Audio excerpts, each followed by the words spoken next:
బుద్ధిగల స్త్రీ తన ఇంటిని కడుతుంది. ఈ లైన్ అందరికీ బాగా తెలిసిన ఒక లైన్.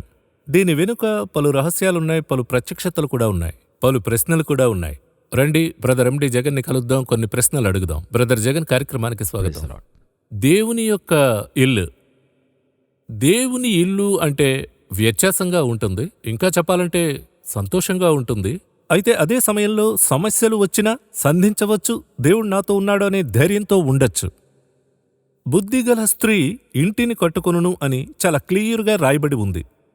అయితే దానికి భర్త కూడా బాధ్యుడు. అయితే ఈ లైన్ ఎందుకని బైబిల్లో రాయబడి ఉంది? అంటే మనము ఏదన్నా కూడా కొంత స్పిరిచువల్గానే చూడాలి. ఒక విషయం పౌలు చెప్తున్నాడు, భార్యాభర్తల వివాహాన్ని గురించి చెప్తాడు. ఈ మర్మము గొప్పదే అంటాడు. ఆ భార్యాభర్తల వివాహాన్ని గురించిన బాండింగ్ని క్రీస్తుకి, సంఘానికి పోల్చి చెప్తున్నాడు.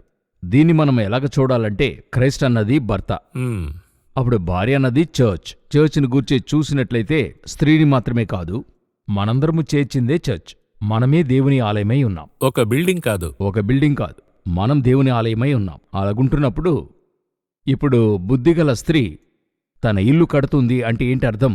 ఒక మంచి చర్చ్, పర్ఫెక్ట్ చర్చ్ ఏం చేస్తుందని అడిగినట్లయితే, దేవుని ఇష్టానుసారంగా దేవుని ఇల్లును అది కడుతుంది. అదే దేవుని ఇల్లు, దేవుని యొక్క ఇల్లు. ఆయనే దానికి నాయకుడుగా ఉన్నాడు. ఈ రహస్యాన్ని ఆయన రాస్తున్నాడు. దీని వెనుక చాలా ఉన్నాయి. ఇప్పుడు క్రైస్ట్ని, చర్చ్ని, ఆదాముని, హవ్వను మీరు అందులో తీసుకురావచ్చు. ఈ విధంగా అనేక విషయాలు తేవాలి. అయితే ఇప్పుడు మనము భార్యాభర్తలు అనేది అందరూ కూడా చేరే ఒక ఇంటిని కడుతున్నాం. క్రైస్ట్కైనా ఇంటిని కడుతూ ఉన్నాం. ఈ ఇంటిని కడుతున్న ఏ చర్చ్ అయినా బుద్ధి కలిగినదిగా ఉండాలి. బుద్ధిగల చర్చే దేవుని చిత్తానుసారంగా ఇంటిని కడుతుంది. ఇంకా చెప్పాలంటే మీరు చెప్పేది చూస్తే మ్యారేజ్లు జరుగుతున్నాయి. ఆ మ్యారేజ్ బుద్ధిగల ఒక మ్యారేజ్గా ఉండాలని అలా అర్థం చేసుకోవచ్చు అంటారా? ఆ లైఫే ఆ విధంగా ఉంటుంది కదా. ఈ లైఫ్ వెనుక గాడ్ యొక్క విల్ అనేది ఉంది. God's will. ఎందు నిమిత్తం వీరిద్దరిని కలుపుతూ ఉన్నాడు, ఎందుకోసం వాళ్ళిద్దరూ ఒక ఫ్యామిలీని స్టార్ట్ చేస్తున్నారు అనే దానిలో ఇద్దరు కూడా చేరి ఆ గ్రహింపుకు రావాలి. ఓకే. ఈ గ్రహింపు రావడానికే మనకు కనీసం నార్మల్ పర్సన్స్కి ఒక 10 సంవత్సరాలు అవుతుంది మినిమం. ఎందుకంటే మన వరల్డ్ మట్టుకైతే వివాహం అన్నది ఒక స్త్రీ పురుషులకు మధ్య అవసరమైన కాలఘట్టంలో జరగాల్సిన ఒక బాండింగ్. ఆ తర్వాత జనరేషన్. ఇదే మనం ఎక్స్పెక్ట్ చేయగలం వివాహంలో. నరుడు ఒంటరిగా ఉండడం మంచిది కాదని, అది ప్రకృతిగా ఆ కార్యం అలాగుంది. అలా వివాహం చేస్తున్నాం. బైబిలునైతే ఆ విధంగా సృష్టించి ఉండాలి. అలాగైతే దేవుడు సృజించేప్పుడే ఆదాము హవ్వల్ని వేరువేరుగా సృజించేవాడు. అప్పుడు ఆదాముని వేరుగా నిర్మిస్తున్నాడు. మలాకి 2:15 ఒకడు చేసినను ఏమి జరిగాను? సృజించి హవ్వను అతనిలో నుండి నిర్మిస్తున్నాడు, ఆమెను సహకారి అంటున్నాడు. అప్పుడు వీరి ఇద్దరి యొక్క విషయం ఏంటి? ఎందుకు సృజించబడ్డారు? వీరిద్దరికే కయీను హేబెలు పుట్టాలనే సృజించబడ్డారా? కాదు. దేవునికి వేరొక విల్లుంది. అదేలాగా అబ్రహాముని కనానుకు పంపుతున్నాడు విత్ శారా. ఇద్దరిని పంపుతున్నాడు. అక్కడ ఆయన ఆలోచన ఏంటంటే, అక్కడ ఇస్సాకు పుట్టి ఆ ఇస్సాకు వంశంలో నుండి యేసు రావాలి, యేసు నుండి లోకానికి రక్షణ కావాలి. ఒక మాస్టర్ ప్లాన్ ఉంది. అలా ఒక్కొక్కరి వివాహం వెనుక అలాగుంది ఒక మాస్టర్ ప్లాన్. వీళ్ళిద్దరూ చేరి ఆ మాస్టర్ ప్లాన్ నెరవేర్చేప్పుడు ఆయన ఆలోచనను వాళ్లు కడుతున్నారు. అయితే ఇది అర్థం చేసుకోవడానికి మీరు చెప్పినట్లు చూస్తే ఒక్కొక్క వివాహమునకు ముందు వెనుకను ఒక పెద్ద ప్రణాళిక ఉన్నాడని అండర్స్టాండ్ చేసుకోవడానికి ఎందుకు ఇంత లేట్ అవుతుంది? ఎందుకంటే మన పితరులు మనకొక విషయాన్ని నేర్పించారు, స్పిరిచువల్. ప్రార్థనతో ఎంపిక చేయండి. ఈ ప్రార్థన ఎందుకు చేయాలంటే, ఈ అమ్మాయి నాకా, ఈ అబ్బాయి నాకా అనే దాంట్లోనే వీళ్ళు కాన్సన్ట్రేట్ చేస్తున్నారు. అయితే అలా కాదు. ఆ అమ్మాయి నాకా అనే దానికంటే, ఆ అమ్మాయి ఎందుకు నా కోసం, ఎందుకు తీసుకొస్తున్నారు అనేది అడగాలి. అయితే ఇప్పుడు పారామీటర్సే కొంచెం మారే కదా. అదేంటంటే బ్యాక్గ్రౌండ్ చూడాలి, చదువు చూస్తున్నాం, కల్చర్ చూస్తున్నాం. మరి ఇది వేరే లెవెల్కి పోయింది కదా. స్పిరిచువల్ ఫ్యూచర్ చూడడానికి బదులు వరల్డ్ ఫ్యూచర్ చూస్తూ వరల్డ్గా మనం చూస్తున్నాం అనేది చాలా చాలా బహిరంగంగా ఉంది. 100% ఉంది. స్పిరిచువల్ గా చూస్తున్నాం అనేది చాలా. రిబ్కాని సెలెక్ట్ చేశారు. మనం రిబ్కాని గురించే చెప్పుకుంటున్నాం. ఆమెను సెలెక్ట్ చేశారు. ఇప్పుడు ఈ రోజు ఉన్న మెథడ్లో రిబ్కాని సెలెక్ట్ చేయడానికి ఆమె అందుకు ఫస్ట్ పార్ట్లోనే గెలిచింది. ఏంటంటే ఆమె మహారూపవతి. వచ్చినప్పుడే ఆమె అందంగా ఉంది. ఈ రోజున్న వాళ్ళు ఫోటో చూపించిన వెంటనే ఫేస్బుక్ లో చూస్తే ఓకే అంటున్నారుగా. అప్పుడు ఓపెనింగ్ లోనే ఆ కాన్సెప్ట్ ముగిసిపోయింది కదా. ఇంకా చెప్పాలంటే ఫేస్బుక్ చూసి ఓకే అంటున్నారు, అది ఉంది. అయితే మరొక టెస్ట్ పెడుతున్నాడు. బావిలోనికి దిగి నీళ్లు ఇవ్వాలని టెస్ట్ పెడుతున్నాడు. అప్పుడక్కడ గుణము చూడబడుతుంది, ఒట్టి అందము చూడబడలా. సరి ఈ బావిలో దిగి నీళ్ళిచ్చేదంతా కూడా ఆ గాడ్స్ విల్లా అని చూస్తే అక్కడే స్పిరిచువల్ ఉంది. ఊటన్నది పరిశుద్ధాత్ముడు.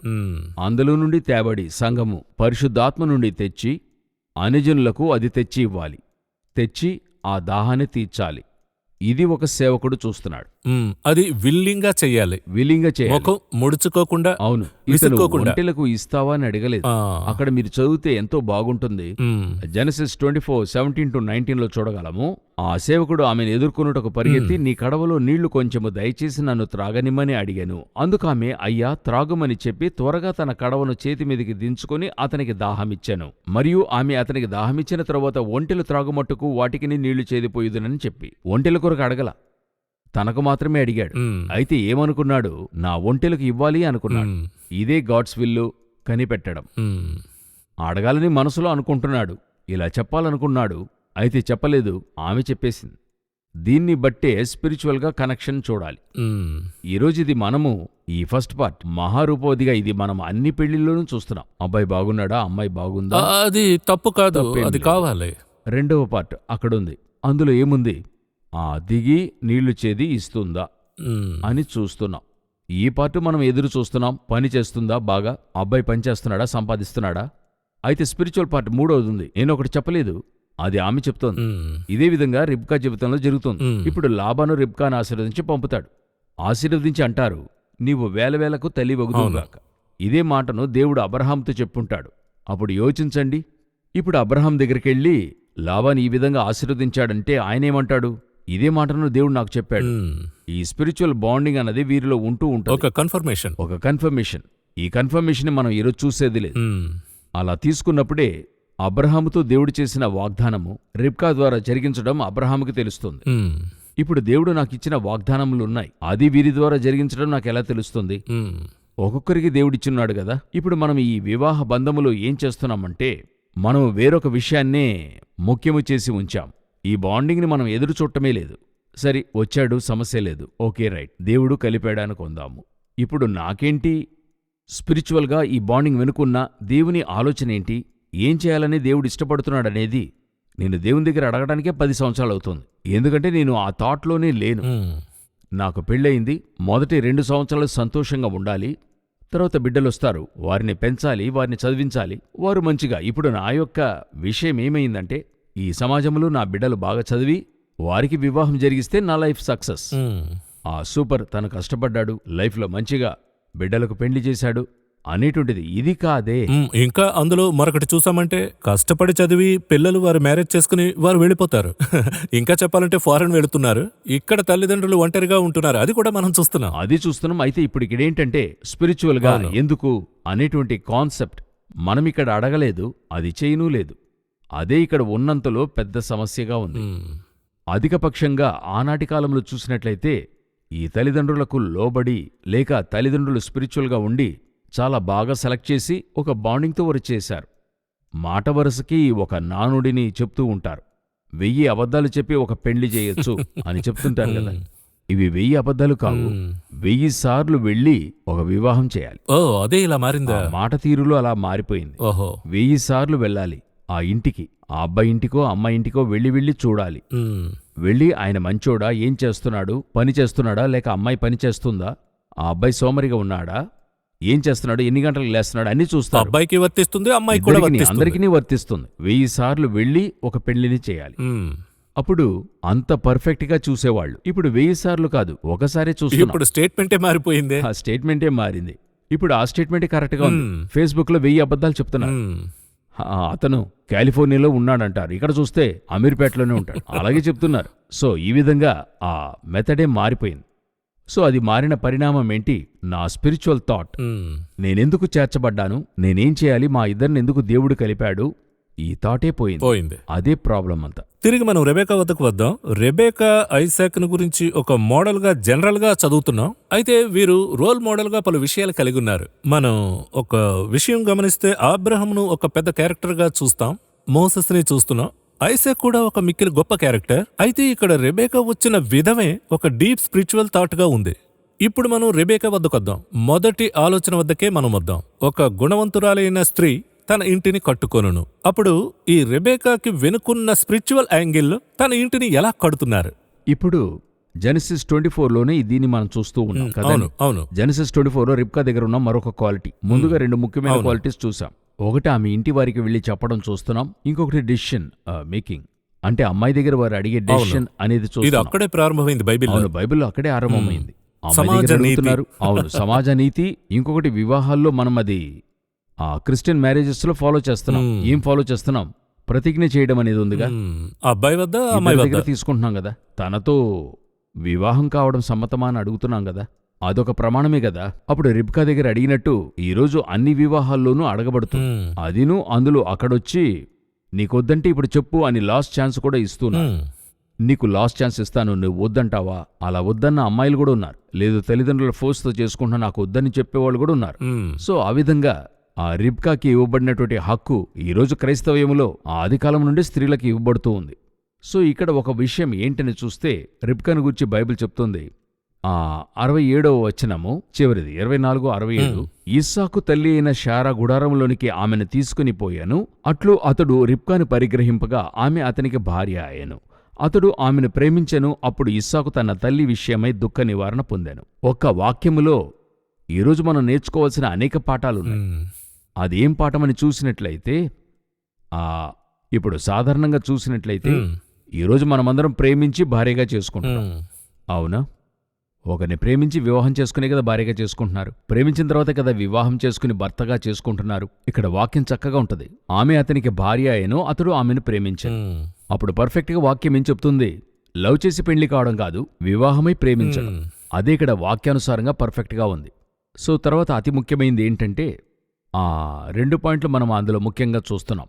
ఒక పాయింట్ ఏంటంటే, ఇస్సాకు తల్లి అయిన శారా గుడారములోనికి ఆమెను తీసుకొని పోయెను అని ఉంటుంది. తల్లి అయిన శారా గుడారములోనికి ఆమెను తీసుకొని పోయెను అని అంటే ఏంటి అర్థము? సాధారణంగా యూదుల విధానం ప్రకారం మనం బైబిల్లోనే చూడొచ్చు. లేయాకి ఒక గుడారం ఉంది, తర్వాత రాహేలుకు ఒక గుడారం ఉంది, యాకోబుకి గుడారం ఉంది, అబ్రహాంకు ఒక గుడారం ఉంది, శారాకు ఒక గుడారం ఉంది. ఇప్పుడు మీరు చూసినట్లయితే 18వ అధ్యాయంలో 2 దూతలు అబ్రహామును చూడటానికి వస్తున్నారు. అవును. అప్పుడు అబ్రహాము ఆహారం సిద్ధపరుస్తున్నాడు. అప్పుడు అబ్రహాము శారాతో చెప్తున్నాడు. ఆయన ఎక్కడికెళ్ళి చెప్తున్నాడో చూడండి. 18:6 చెప్తోంది, అబ్రహాము గుడారంలోనున్న శారా యొద్దకు త్వరగా వెళ్ళి, శారాకు ఒక గుడారం ఉంది, అంటే ఈమెకు ఒక గుడారం ఉంది, హాగరుకు ఒక గుడారం ఉంది, అబ్రహాంకు ఒక గుడారం ఉంది, ఒక్కొక్కరికి ఒక్కొక్క గుడారం ఉంది. సో అలాగుంటున్నప్పుడు ఇక్కడ మరి శారాకి ఒక గుడారం వేసిన అబ్రహాము అప్పుడు రిబ్కాకి ఏం చేయాలి? ఇస్సాకునకు గుడారం వెయ్యాలి కదా. అయితే వాక్యం చెప్తుంది, శారా గుడారములోనికి ఆమెను తీసుకొని పోయాను. ఇది 2 విధాలుగా మీరు చూడాలి. ఒకటి స్పిరిచువల్, ఇంకొకటి మనం లోకానుసారంగా నేర్చుకోవాల్సిన పాఠం. ఏం పాఠమో అడిగినట్లయితే, అబ్రహాము శారా కలిసి ఒక కుటుంబాన్ని కట్టున్నారు. ఆ కుటుంబంలో ఇప్పుడు శారా లేదు. ఆ కుటుంబాన్ని కట్టడానికే రిబ్కా వస్తుంది. ఒక గ్యాప్ ఉంది. ఈమె వచ్చి ఆ కుటుంబాన్ని కట్టి మరొక జనరేషన్ తయారు చేయడానికి అక్కడికి వస్తున్నారు. సో బుద్ధిగల స్త్రీ తన ఇంటిని కడుతుంది. ఇప్పుడు తన ఇల్లు ఏదనేటువంటిదే ప్రశ్న. ఇప్పుడు రిబ్కా వరకు తన ఇల్లు అనేది అబ్రహాము ఇస్సాకు యొక్క ఇల్లు, శారా ఉన్న గుడారమే తన ఇల్లు. ఇప్పుడు రిబ్కా గృహం అదే కదా. అయితే ఈరోజున్న మన అందరికీ ఒక మైండ్ సెట్ ఉంది. తల్లిదండ్రుల దగ్గర అదుంది, వచ్చేవారి స్త్రీల దగ్గర ఆ తాటు ఉంది. ఏం తాటుందని అడిగినట్లయితే, వీళ్లే పిల్లలకి పెళ్లి చేసి పెడుతున్నారు. ఏం చెప్పి చేస్తారు? ఆ అబ్బాయికి 28 సంవత్సరాలు అయిందండి, 29 అయిందండి, వీడికి ఇంకా పెళ్లి చేయలేదు, ఏదైనా చేయాలి, వయసు అయిపోతుందంటారు. ఆ అమ్మాయికి ఒక 24-25 అయితే వయసు అవుతూ ఉందంటారు. చేసి పెడతారు. చేసి పెట్టి ఆ తర్వాత వీళ్ళు వారిపై డెసిషన్ తీసుకుంటుంటారు వాళ్ళ లైఫ్లో. వీళ్ళు ఇది చెయ్యి, అది చెయ్యి. ఆ చోట వచ్చే స్టేట్మెంటు, నీకేం తెలీదు, చిన్నపిల్లలు సైలెంట్గా ఉండమంటారు. వీళ్లే పెళ్లికి ముందు చెప్పారు వాళ్ళకి వయసు అయిందని. ఇప్పుడు వాళ్లే చెప్తున్నారు మీరు చిన్నపిల్లలు సైలెంట్గా ఉండమని. పెద్దలకే తెలుసు అన్ని డెసిషన్స్ తీయడం అనేది. ఇప్పుడు ఇక్కడ ఏమవుతుందంటే, వీళ్ళు వచ్చేవారిని ఎలా చూసుకుంటున్నారంటే, ఈ రోజున వాళ్ళు, నా ఇంటికి అమ్మాయి వస్తుంది, అత్తగారికి వచ్చేప్పుడే ఒక సందేహం వస్తుంది ఆమె మీద, వచ్చి అబ్బాయిని వేరు చేసి తీసుకెళ్ళిపోతుందో. అదేవిధంగా జరుగుతుంది. వెంటనే ఏమి చెప్తుంది, నేను చెప్పాను కదా అంటుంది. యాక్చువల్గా నేనేం చెప్తున్నా, యోబు చెప్తున్నాడు, నేను భయపడిందే నా మీదకొచ్చింది. ఇక్కడే సమస్య ఆరంభం. మీరు అమ్మాయిని తెస్తున్నారు కదా, ఆమెనెందుకు తెస్తున్నారంటే మీ కుటుంబాన్ని కట్టడానికే తెస్తున్నారు. ఆమె వచ్చి నా కుటుంబాన్ని కడుతుంది. అలా కాకపోతే మీతో మీ అబ్బాయి సంతతి ఆగిపోతుంది. సో రెండు వైపులా ఓర్పు ఉండాలి, రెండు వైపులా స్పిరిచువాలిటీ ఉండాలి. స్పిరిచువాలిటీ ఉండాలి. ఇప్పుడు వచ్చే అమ్మాయి ఏమనుకోవాలి, ఇది వారి ఇల్లు, నా ఇల్లు అనేది ఒకటుంది, వేరుగా తీసుకెళ్ళి లేదు, నా ఇల్లు అనేది లేదు, మన ఇల్లు అనేది ఉంది. మనమందరము కలిసి అది చెయ్యాలనేటువంటిది. ఇక్కడేం సమస్య అవుతుందని అడిగితే వీళ్ళకి ఆ విషయనే రావడం లేదు. ఇప్పుడు అబ్రహామును షారాను దేవుడెందుకు తీసుకొచ్చాడు, ఇస్సాకును ఎందుకు ఇచ్చాడు అని చూస్తే ఇందులో నుండి క్రైస్ట్ రావాలి. అప్పుడు ఆ గుడారములోనికి రిబ్కా వస్తే గాని క్రైస్ట్ రాగలడు. ఒక మాస్టర్ ప్లాన్. ఆ మాస్టర్ ప్లాన్ వచ్చేవారికి అర్థం కావాలి కదా. వచ్చేవారు అర్థం చేసుకోవడం లేదే. వచ్చేవారు కొత్త ప్లాన్లోకి వెళ్తున్నారు. ఇంకా చెప్పాలంటే వారి ప్లాన్లోకి వెళ్తున్నారు. వారి భయం వల్ల, వారి ఇన్సెక్యూరిటీ వల్ల ఇలా అవుతుంది అంతా. తన ఇంటిని కడుతుందంటే క్రైస్ట్ ఇల్లును కట్టాలి, దేవుని ఇల్లును కట్టాలి. అయితే ఇంకొక యాంగిల్లో చూస్తే ఇక్కడ సారా లేదు. చాలా కుటుంబాల్లో సారాలు ఉన్నారు. ఇంకో రెబేకా ఇంటిలోకి వస్తుంది, అవునా? అవును. అప్పుడు ఎన్నో డైనమిక్స్ ని అర్థం చేసుకోవాలి కదా. ఇంకొకటి యాక్చువల్ గా అది ఒక ఆశీర్వాదం తెలియడం. అవును, అందులో ఒక బ్లెస్సింగ్ ఉంది. బ్లెస్సింగ్. వాళ్ళు వచ్చి మమ్మల్ని కనానునకు తీసుకొచ్చాడు. తీసుకొచ్చి దేవుడు మాతో చెప్పున్నాడు, ఆకాశపు నక్షత్రం వలె మీ సంతతిని మారుస్తానన్నాడు. మా ఇద్దరికి ఇచ్చాడు. హాగరు ద్వారా దేవుడు ఇచ్చాడు. అయితే దేవుడు ఒప్పుకోలేదు. ఇతడేమ్మా ఇస్సాకును చెప్తూ ఇతనేమా రానున్న పెద్ద మాస్టర్ ప్లాన్లో భాగమై ఉన్నారని అక్కడ కన్వే అవుతుంది. చెప్తున్నప్పుడు రిబ్కా అది అర్థం చేసుకోగలదు కదా. అయితే ఇప్పుడున్న షారా అలా చెప్పడం లేదు. ఆ మాస్టర్ ప్లాన్ మాత్రమే కాదు, మీ దగ్గరున్న బీరువాతాలే మీ కోడలికి ఇవ్వడం లేదే. మొట్టమొదట ఇది నా ఇల్లు, అది పర్వాలేదు, కిచెన్ వదలడం లేదే, ఇది నా కిచెన్. అప్పుడు మీలో మీ అబ్బాయి కుటుంబాన్ని గురించిన చింత మీకు లేదు, గాడ్స్ ప్లాన్ గురించి చింత లేదు. ఇది నాది, నా అధికారం, ఇక్కడ అధికారం అన్నదే లేదు. మేము దేవుని యొక్క ప్రణాళికను కట్టడానికే వచ్చాం. ఇదేదో నేను అర్థం చేసుకోవడానికి, మనం అర్థం చేసుకోవడానికే మనకే 10 సంవత్సరాలయ్యింది. ఇప్పుడు ఎందుకు ఈ ప్రోగ్రాం చేస్తున్నామంటే చూసేవాళ్ళు కొంతమంది అనుకోవచ్చు, అయితే వీళ్ళు ఆరంభంలో ఈ ప్లాన్తో వచ్చారా? లేదు, తెలియకుండా వచ్చాం. ఇప్పుడు చెప్తున్నాం. ఒక దగ్గర వచ్చేప్పుడు దారిలో జారింది అంటున్నాం, అక్కడొచ్చేవారికి చెప్తున్నాం ఇక్కడ జారి పడతారని చెప్పి. ఓ అలాగా, మంచివాళ్ళు చెప్పారు, లేదు నేను పడ్డా, అందువల్ల జారుతుందని చెప్పడంలో అర్థం అది. ఈరోజు అనేక ఫ్యామిలీస్ ఈ గాడ్స్ ప్లాన్ని అర్థం చేసుకోలేదు. అర్థం చేసుకోకుండా పరిగెత్తి ముగించిన వాళ్ళు ఉన్నారు. ఎందుకు వారిని దేవుడు కలిపాడని తెలియకుండా ఉన్నారు. అయితే ఇందులో ఒక అపాయకరమైన విషయం ఏంటంటే, ఈ మాస్టర్ ప్లాన్ ని మిస్ చేస్తే ఎక్కడో మిస్ అవుతుందో, అదే ఆ పాయింట్కి వస్తుంది. మాస్టర్ ప్లాన్ మిస్ అవుతే ఏమవుతుందో చెప్తాను. దీనికి ముందు జనరేషన్లో అబ్రహాముకి ఈ విషయం లేదు. అబ్రహాముకి పిల్లోడు మాత్రమే విషను, పిల్లవాని వెనుక దైవ సంకల్పం తెలీదు. అదేవిధంగా షారాకి ఆ ప్రాణాలకి ఏంటో తెలీదు. ఆమె హాగరుతో చేరమని చెప్పింది. చెప్తే ఈయన ఓకే, అబ్బాయి కథ కావాలి. ఆనాటి విధానంలో తప్పు కాదు, దాసులతో కలవడం తప్పు కాదు. సో ఆయన ఏం చేస్తున్నాడు, హాగరుతో చేరుతున్నాడు. అబ్బాయి ఇష్మాయేలు పుడుతూ ఉన్నాడు. అయితే గాడ్స్ ప్లాన్లో ఇష్మాయేల్ లేడు. ఇప్పుడు ప్రాబ్లం ఏమైంది, చివరి వరకు దుష్ట మనుషునిగా ఉండి ఇస్సాకుని ఇబ్బంది పెట్టినాడు చూస్తున్నాం. అదొకటి. అబ్రహం చనిపోయినప్పుడు ఐసాక్ కూడానే ఉన్నాడు, ఇస్మాయిల్ కూడానే ఉన్నాడు. ఈయన వేరు చేసి పంపించాడు. అయితే పంపినవాడు కుదరలా, ఒక స్టేజ్ లో చూస్తున్నాడు. ఇది మీరు ఈ మాస్టర్ ప్లాన్ నుండి బయటికి వెళ్ళడం వల్లే కదా. మరొక విషయము, ఆ వాక్యానుసారంగా చెప్తున్నాను, దేవుడు అబ్రహాంకి ఎందుకు పేరు మార్చాడు? అందరూ ఆశీర్వాదం అంటారు, కాదు. 12వ అధ్యాయంలో దేవుడు అతన్ని ఆశీర్వదించేప్పుడు అతని పేరు అబ్రాం. అబ్రాం అంటే హై ఫాదర్, ఉన్నత తండ్రి అని అర్థం. ఇష్మాయిల్ పుట్టిన వెంటనే అతని పేరు మారుస్తాడు. 16వ అధ్యాయంలో ఇష్మాయిల్ పుడతాడు. 17వ అధ్యాయంలో పేరు మారుస్తున్నాడు, అబ్రహాముని మారుస్తున్నాడు.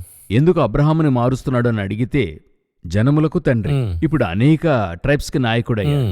ఇది మనం బ్లెస్సింగ్ గా చూడాలి. ఇదే కదా బ్లెస్సింగ్ మనకి. ఫలించి పెరగడం. దేవుడు చెప్తున్నాడు, ఒకరికి నీవు తండ్రి అయి ఉండాలి. ఆ ఒక జనరేషన్ క్రీస్తు అని గలతీయులకు రాస్తున్నాడు. ఒరిజినల్ నేమ్ లోనే ఉండాల్సి, ఒరిజినల్ నేమ్ లోనే ఉండాలి. అబ్రామే. ఈరోజు అబ్రామ్ అనే పేరే లేదే, అబ్రహాం అనే కదా ఉంది. ఆ బ్లెస్సింగ్ యొక్క నేమే లేదే. అయితే ఇందులో ఏంటి బాధాకరమని అడిగితే, ఈ మార్పులో ఉండేటువంటిదైనా స్పిరిచువల్ ప్లాన్ని అర్థం చేసుకోలేదు ఒక గ్రూప్. దేవుడు అబ్రహాముని మార్చి ఆశీర్వదించాడు. ఆశీర్వదించడం వేరే, ఓల్డ్ బ్లెస్సింగ్ వచ్చింది, స్పిరిచువల్ బ్లెస్సింగ్ పోయింది.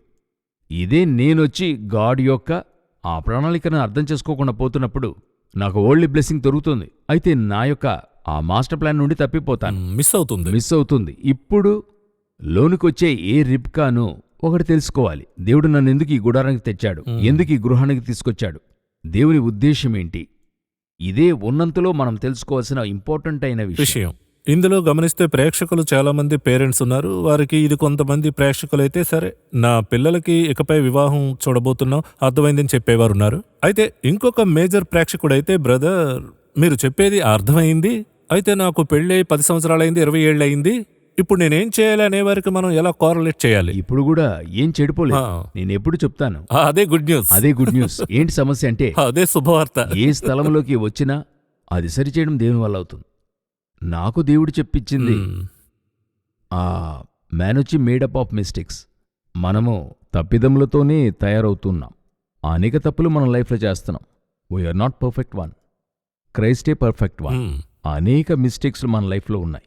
డైలీ మనం చేసే విషయాలు మిస్టేక్స్ ఉన్నాయి. దేవుడు ఇలా వెళ్ళమని ఉంటాడు, మనం ఇలా వెళ్ళి ఉంటాం. అందువల్ల అనేక సమస్యలు సంధిస్తాం. తర్వాత దేవుడిని అడుగుతాం, ఎందుకు ప్రభువా ఇన్ని టెన్షన్స్ నాకు అని అంటాం. సో ఈ విధంగా ఉంటుంది. నాకు దేవుడు నేర్పించింది, సరే తప్పు జరిగింది, నీకు తప్పని తెలిసింది, నీకు జరిగింది. ఒక నాన్ బిలీవర్నే పెళ్లి చేసి తీసుకొచ్చావు, లేక ఒక బిలీవర్నే తీసుకొచ్చారు. ఈ ప్లాన్ తెలియక ఇద్దరు కూడా కొట్లాడుకుని ఒక దారికి వచ్చారనుకోండి. ఇప్పుడన్నా అర్థం చేసుకుంటే ఇది అట్లే మీరు సరిచేయడానికి ప్రయత్నించకూడదు. ఇదే ఉన్నంతట్లో మాస్టర్ ప్లాన్. అది సరిచేసే ప్లాన్ దేవుని దగ్గర ఉంది. ఆయనకే సరిచేయడం తెలుసు. అట్లే నిశ్శబ్దంగా ఆయనకు అప్పచెప్పాలి. Hand over everything to him. అవును. ఎందుకు అలాగంటున్నానంటే మీరు సరిచేస్తూ ఉంటే అది తప్పైపోతూ ఉంటుంది, కాంప్లికేట్ అవుతూ ఉంటుంది. నేను కనిపెట్టింది చెప్తున్నా, నా లైఫ్లో కనిపెట్టింది చెప్తున్నా. మన లైఫ్లో చిన్న ప్రాబ్లం జరుగుతుందంటే మనం మాట్లాడి సరిచేసుకుందాం అంటే అది మాట్లాడి తీర్చలేం. మాట్లాడుతూ ఉండాల్సిందే. అది కొన్నిసార్లు మీరు మాట్లాడటం వల్ల కూడా సమస్య పెద్దదయ్యేదిగా ఉంటుంది. అయితే దేవుడు మాట్లాడితే ఓకే. దేవుడు ఒక ఇంటెన్షన్ ఇస్తాడు, నువ్వు మాట్లాడు అని చెప్తే ఓకే. అయితే పలుసార్లు నువ్వు ఊరుగానే ఉండి నేను చూసుకుంటానంటాడు. ఆ సమయంలో నిశ్శబ్దంగా ఉండి అలా ప్రేయర్లో ఉంచి, అవును ప్రభువా మేం తప్పు చేశాం. మా దగ్గర అనేక మంది కౌన్సిలింగ్ వచ్చేప్పుడు చెప్తారు, మమ్మల్ని ఏమర్చారు, చెప్పేప్పుడు మంచి అబ్బాయి మంచి అమ్మాయిని చెప్పారు, చేశాము, ఇలాగైపోయిందంటారు. కొందరు ఇలా చెప్తారు, స్పిరిచువల్గా ఉండారు, అన్ని స్పిరిచువలే, అయితే వచ్చిన తర్వాతే కొన్ని ప్రాబ్లమ్స్ అని చెప్తారు. అది నిజమే, అందులో ఏ సందేహము లేదు. సరి తప్పయింది, సరిచేయగలమంటే సరిచేయగలం. దేవుని వల్ల అసాధ్యమైనది ఏదీ లేదు. దేన్నైనా సరిచేస్తాడు. 400 సంవత్సరాలు బానిసత్వంలో ఉన్నవారిని ఒక్క రోజులో రిలీఫ్ చేయగలడు. సమరియలో భయంకరమైన క్షామం, సిరియన్లు చుట్టుముట్టారు. ఒకరోజు నైట్లో అన్ని క్లోజ్ చేసి మరునాడు ఎకనమీ అంతా నార్మల్గా చేశాడు. సో ఎకనమీని ఆయన సరిచేయగలడు. ఆయన వల్ల ఒక దేశాన్ని మార్చగలడు. ఆయన అనుకుంటే మీ కుటుంబాన్ని మార్చగలడు. ఈ విశ్వాసం కావాలి. సైలెంట్గా మాత్రం వదిలేయాలి. ఇప్పుడు సమరియలో క్షామం వచ్చింది. అది మార్చడానికి రాజు ఏం చేశాడు? అతను చేసిన మంచి పని నిద్రపోయాడు. రాజు నిద్రపోతుంటాడు. అప్పుడు ఒకడు చెప్తాడు, రాజా 3 కుష్ఠరోగులు వచ్చారు. Okay right. మరుసటి రోజు దేవుడే సరిచేశాడు. రాజు ఎటువంటి ప్రయత్నం చేస్తుండాడు? దేవుడే సరిచేస్తుంటాడు. అదేలాగున గిడియన్ జీవితంలో చూస్తున్నాం. నంబర్ ఎక్కువగా ఉంది, లేదు తగ్గించు. అతడు తగ్గించమన్నప్పుడు అక్కడ ఈయన మాట్లాడలేదు, చెప్పింది చేస్తున్నాడు. లోపల భయం ఉంది. అయితే చెప్పిన ఇన్స్ట్రక్షన్స్ అన్ని పరిశుద్ధాత్మ చెప్పింది చెయ్యాలి. మీరు ఆ ఇన్స్ట్రక్షన్ ని ఫాలో చేసి మీరు నిశ్శబ్దంగా ఉంటే దేవుడు సరిచేస్తాడు. ఫ్యామిలీలో ఎటువంటి సమస్య కానివ్వండి, చాలా మందిని చూస్తుంటే ఆర్గ్యూ చేస్తుంటారు ఇంట్లో. ఆర్గ్యూ అలా చేస్తూ ఎండ్ ఆఫ్ ద డే వీళ్ళకి బీపీ వచ్చి వాళ్ళకి బీపీ వచ్చి అరిచి ముగిసి ఇక సరిచేయలేం పో అని చెప్పి వెళ్ళిపోతారు.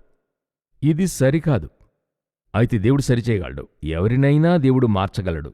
నాకు వృద్ధ సేవకుడు చెప్పాడు, ఏం పాస్టర్ మీరు, అవన్నీ ఈజీ పాస్టర్ అన్నాడు.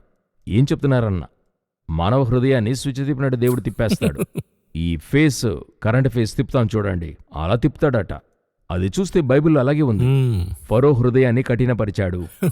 తర్వాత నెబుకద్నెజర్ హృదయాన్ని మానవ హృదయంలాగా మార్చాడు. ఆయన అనుకుంటే మారుస్తున్నాడు, ఇమీడియట్ గా అవుతుంది. గాడ్ కెన్, ఆయనకి హ్యాండ్ ఓవర్ చేయాలి. You can do everything. So ఈ రోజు మనం ఏమనుకుంటున్నామని అడిగినట్లయితే, ఒక ఫ్యామిలీలో లోనికి వచ్చేటువంటి ఆ అమ్మాయి మన కుటుంబాన్ని కడుతుంది. అది మరొక జనరేషన్. నేను చెప్పేది జనరేషన్ అంటే శరీర సంబంధమైంది కాదు. గాడ్ యొక్క ప్లాన్ నెరవేర్చడానికి నా ఇంటికి వస్తుంది, గుడారంలోనికి. ఎందుకంటే హెవెన్ నుండి వచ్చానని విశ్వసిస్తే హెవెన్కి ఏదో ఒక ప్లాన్ ఉందని విశ్వసించడం. వచ్చే అమ్మాయి ఏమనుకోవాలి, నేనిటు వెళ్ళడం, నేను ఇంటిలోకి వెళ్తున్నా, ఇది వాళ్ళ ఇల్లు, మా ఇల్లు అక్కడుంది, ఇలాగుండేటువంటి ఆ థాట్ని తీసి నన్ను దేవుడు ఈ ఇంటిలోకి. ఇప్పుడు ఒక మంచి కౌన్సిలింగ్ చేయగలిగిన వ్యక్తి, చాలా జ్ఞానస్థుడు, అతన్ని హఠాత్తుగా ఒక పెద్ద కంపెనీలోనికి పిలుస్తున్నారు. అప్పుడు ఇతనికి నన్నెందుకు పిలుస్తున్నారు, మీరే ఒక పెద్ద కంపెనీగా ఉన్నారే, నన్ను పిలవడానికి కారణమేంటి? అప్పుడు వారు చెప్పారు, పెద్ద కంపెనీ అన్నీ కూడా ఉన్నాయి, బట్ ఈ కంపెనీలోనూ కొన్ని సమస్యలున్నాయి, మేము మరో గ్రేడ్కి వెళ్ళాలనుకుంటున్నాం. 10 సంవత్సరాలుగా మా కంపెనీ మంచి స్థితిలో ఉంది, బట్ మరో లెవెల్కి వెళ్ళలేదు. వెళ్ళడానికి ఏం చేయాలి, మిమ్మల్ని అడిగితే చెప్తారని చెప్పారు. ఇప్పుడు దాని ఓనర్ ఉన్నాడు కదా, పిలిచినోడు, ఈయనకంటే మిలీనర్. ఈయనే 10 సంవత్సరాలుగా ఆ కంపెనీని కట్టి అది లేపాడు, మంచి లెవెల్కి తీసుకెళ్లాడు, షేర్స్ వెళ్తూ ఉన్నాయి, ఏ సమస్య లేదు. అయితే నేనింకొక మెట్టు పైకి వెళ్ళాలంటే బయట నుండి వచ్చే అడ్వైస్ నాకేమవుతుంది? అవసరమై ఉంది. అదేవిధంగా మీ కుటుంబం బాగుంది, 25 సంవత్సరాల అబ్బాయిని పెంచారు, అయితే మీ కుటుంబాన్ని అప్గ్రేడ్ చేయడానికి దేవుడు మరో వ్యక్తిని లోనికి తెస్తున్నాడు. ఇది మీరు అర్థం చేసుకోవాలి. అది అర్థం చేసుకుని లోనికి వచ్చే వ్యక్తికి పర్మిషన్ ఇవ్వాలి. ఇప్పుడు అతనేం చేశాడు, ఇతను వచ్చిన వెంటనే అతనికి ఒక ఆఫీస్ పెట్టి అప్పటికి ఆయన చెప్తున్నాడు, నేనొస్తే నాకు ఫ్రీడమ్ ఉండదు, నేనిప్పుడు ఫ్రీగా ఉన్నాను, వాళ్ళు మీకేం ఫ్రీడమ్ కావాలో చెప్పండి, మేమన్నీ చేసిస్తాం, అన్నీ ఇస్తాం, అడిగిన శాలరీ ఇస్తున్నారు. ఆయన నాతో చెప్పాడు, నాకు ఒక 50 లక్షల అప్పు ఉంది, స్పాట్లో 50 లక్షలు ఇచ్చారు, మీరు క్లియర్ చేయండి, మాకోసం రండి. సో ఈ విధంగా అటువంటి ఒక మైండ్ సెట్ మనకి రావాలి. మన ఇంట్లోకి వచ్చే వ్యక్తి గాడ్ యొక్క ప్లాన్ నాకు నెరవేర్చడానికి వస్తుంది అనేటువంటి ఒక ఫ్రీడమ్ వారికి ఇవ్వాలి. వచ్చే వాళ్ళకి తెలియాలి, నేను గాడ్స్ ప్లాన్ నెరవేర్చడానికి వస్తున్నా, ఇందులోకి నేను వచ్చి వారి నుండి వేరై మేము సెపరేట్గా ఉండాలి, తర్వాత నాకొక ఇల్లు కట్టాలి, ఈ థాట్ అంతా వదిలేయాలి. దేవుడు తనంతటే ఇస్తాడు. నేను చెప్తున్నా, ఒక ఫ్యామిలీకి ఏం అవసరమో అది పరలోకం ఈజీగా ఇస్తుంది. నా యొక్క స్పిరిచువల్ థాట్, నేను వచ్చే షారా గుడారంలోనికి షారా యొక్క ప్లాన్ నెరవేర్చడానికి లోనికి వస్తున్నా, ఈ ప్లాన్ రావాలి. చాలా సంతోషం బ్రదర్ జగన్. మరి అదేంటంటే ఒక్కొక్క వివాహానికి ముందు వెనుక ఇన్ని విషయాలున్నాయి. బుద్ధిమంతురాలైన స్త్రీ తన ఇంటిని కట్టును అనేది ఆ గుడారంలో ఉండి అండర్స్టాండ్ చేసుకుంటేనే మీరు చెప్పినట్టు రెబేకా తాను వెళ్లే గుడారాన్ని అండర్స్టాండ్ చేసుకున్నారు. అక్కడికి వెళ్లి సమస్యలు తీసుకురాలా, అందంగా వెళ్లి అక్కడ ఫిట్ ఇన్ అవుతున్నారు. అదే కాకుండా స్పిరిచువల్ థాట్ని అర్థం చేసుకున్నారు. తన ఇంటిని చక్కగా నీట్గా దేవుని యొక్క ఫౌండేషన్లో కట్టుతున్నారు. అండర్స్టాండింగే అబ్రహాం ఎలియాజర్తో కనాను నుండి ఇస్సాకు పోడు అని దాసునితో చెప్పాను, నా కుమారుడు కనాన్లోనే ఉంటాడు. రిబ్కా తను వచ్చిన తర్వాత ఆమె ఇంటికి తిరిగి వెళ్ళాలి, కనాన్లోనే ఉంటుంది. ఎందుకంటే ఆ ప్రణాళికను వీళ్ళిద్దరూ కలిసి నెరవేర్చాలి, ఎందుకంటే ఏక శరీరంగా ఉన్నారు. ఈమె వెళితే ఇస్సాకు వెళ్ళినంత సమానం, అది అలైన్ చేస్తుంది. ఆ గ్రహింపునే చెప్తున్నాను. చాలా సంతోషం బ్రదర్ జగన్. ఇందులో చాలా క్లియర్ గా ఉంది, బుద్ధిమంతురాలైన స్త్రీ తన ఇంటిని కట్టును. ఈ కార్యక్రమానికి మీరు ఇచ్చేసినందుకు సంతోషం. తరువాత కార్యక్రమంలో రెబేకా మరొక క్యారెక్టర్ చూద్దాం. సంతోషం, వందనాలు.